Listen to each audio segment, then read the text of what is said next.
Bonjour à tous, aujourd'hui on se retrouve pour une nouvelle vidéo d'erreurs fréquentes en espagnol. Alors nous allons commencer par l'adjectif serio qui signifie sérieux, seria au féminin, sérieuse. Les élèves ont tendance à le traduire par serioso, seriosa qui n'existe pas. Donc il faut vraiment bannir ce mot-là. C'est pour dire un garçon sérieux, on dira un chico serio. Une fille sérieuse, una chica seria, mais jamais plus serioso, seriosa. Point suivant. Pour traduire toutes les deux, j'ai remarqué que les élèves avaient tendance à utiliser todos los dos ou bien todas las dos. C'est faux. Pour dire tous les deux en espagnol, il faudra privilégier los dos ou bien las dos. Mais vous avez également le mot ambos ou ambas qui signifie les deux. Les deux masculin pluriel, les deux au féminin pluriel. Je vous donne des exemples.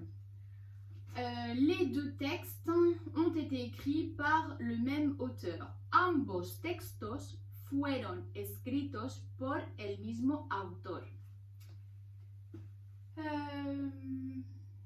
Les deux chansons ont été interprétées par le même chanteur.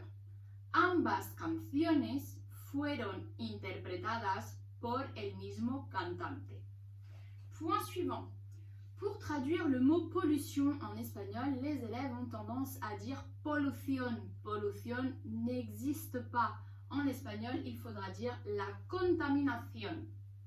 Ensuite, pour dire de plus en espagnol, les élèves ont tendance soit à dire de más, soit à l'écrire en deux mots, a plus loin des masses. Or, c'est faux. Además s'écrira en un seul mot. Ensuite, concernant le pronom relatif cuyo, qui signifie dont, sachez qu'il s'accorde en genre et en nombre et n'est jamais précédé d'article. Je vous donne un exemple. Pour dire le document dont le titre est, m'intéresse beaucoup. El documento cuyo título es me interesa mucho. Les élèves ont tendance à dire el documento cuyo el título es. C'est faux. Pas d'article après cuyo. Cuyo título es. Donc je vais vous donner des exemples de son emploi. Ce cours dont le titre est Nunca más te sera utile. Esta clase cuyo título es Nunca más te será útil. Ici, le pronom relatif cuyo s'accorde avec titulo. Titulo, qui est un mot au masculin singulier. Phrase suivante. Francia, cuya capital es París, es bella. Ce qui signifie la France, dont la capitale est Paris, est belle. Ici, cuya s'accorde avec le mot capital qui est au féminin singulier.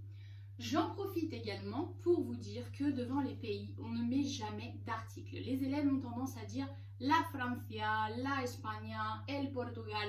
C'est faux. En espagnol, on dira Francia, España, Portugal, Italia. Jamais d'article devant.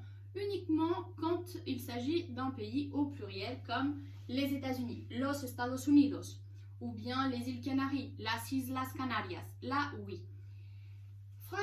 Exemple suivant. La maison dont les fenêtres sont ouvertes est la mienne. La casa cuyas ventanas están abiertas es la mía.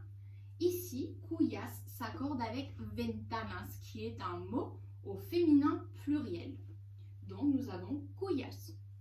Et enfin, dernier exemple, un peintre dont les tableaux sont très connus.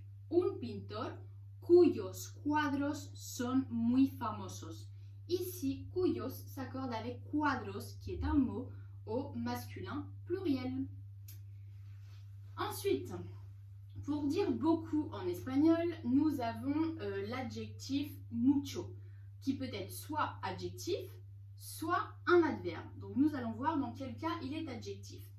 Alors lorsqu'il est adjectif, il s'accorde en genre et en nombre. Nous avons mucho, muchos, mucha, muchas. Il est adjectif lorsqu'il est suivi d'un substantif. Exemple, no tengo mucho dinero. Je n'ai pas beaucoup d'argent. Ici, mucho s'accorde avec le substantif dinero qui est au masculin singulier.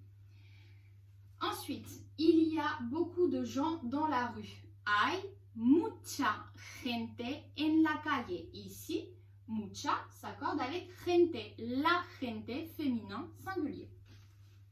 Ensuite, j'ai fait beaucoup de gâteaux et beaucoup de croquetas.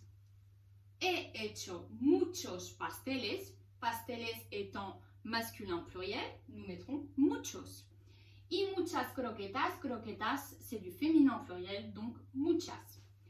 Ensuite, lorsque mucho est adverbe, il ne s'accorde pas et il est souvent précédé d'un verbe. Donc je vous donne un exemple. Mi padre habla mucho.